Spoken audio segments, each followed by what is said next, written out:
एक चरवाहा जंगल में भेड़ बकरियां चराया करता था। घूमते घूमते एक रोज उसे शेर का छोटा बच्चा मिला जिसने अभी आंखें भी नहीं खोली थी। छोटा बच्चा सबको प्यारा लगता है। ये जानते हुए भी कि यह शेर का बच्चा है, उसे उठा लिया और भेड़ों का दूध पिलाने लगा। वो बच्चा धीरे धीरे बढ़ने लगा। भेड़ों के बच्चों के साथ खेलता, भेड़ों के साथ ही घास खाता, भेड़ों की तरह बोलता, अपने आप को भेड़ ही समझता। अब बच्चा बड़ा हो गया था। एक रोज किसी दूसरे शेर ने भेड़ों के झुंड पर हमला कर दिया। सभी भेड़ें दौड़ने लगी। शेर के उस बच्चे भी डरते कांपते भेड़ों की तरह दौड़ते हुए देखकर हमलावर शेर को बहुत आश्चर्य हुआ।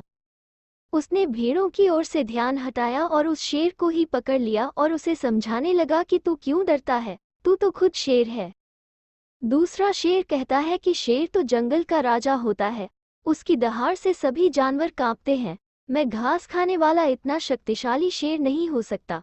हमलावर शेर उसे पकड़कर एक कुएं के पास ले गया।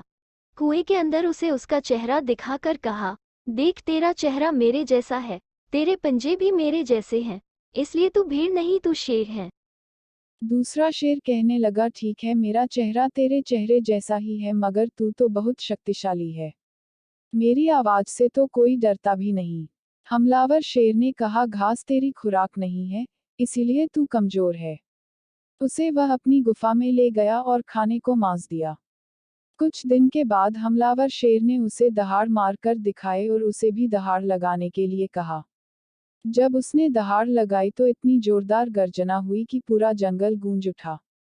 तब उसके सभी संशय दूर हो गए और वह निर्भय होकर जंगल में घूमने लगा। उस शेर ने जैसे अपने को भेड़ मान रखा था, उसी तरह हम लोगों ने भी अपने आप को अज्ञानी जीव मान रखा है। गुरु के कहने पर मान लेते हैं और चिंतन मनन करते हैं कि मैं शुद्ध ब्रह्म स्वरूप हूँ।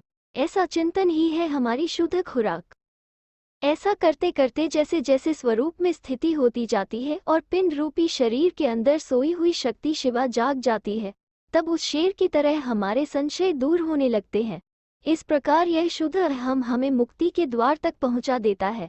शक्ति अपने मूल स्वरूप शिव से मिलती है, तब केवल अद्वितीय आत्मानंद के रस का अनुभव होता है।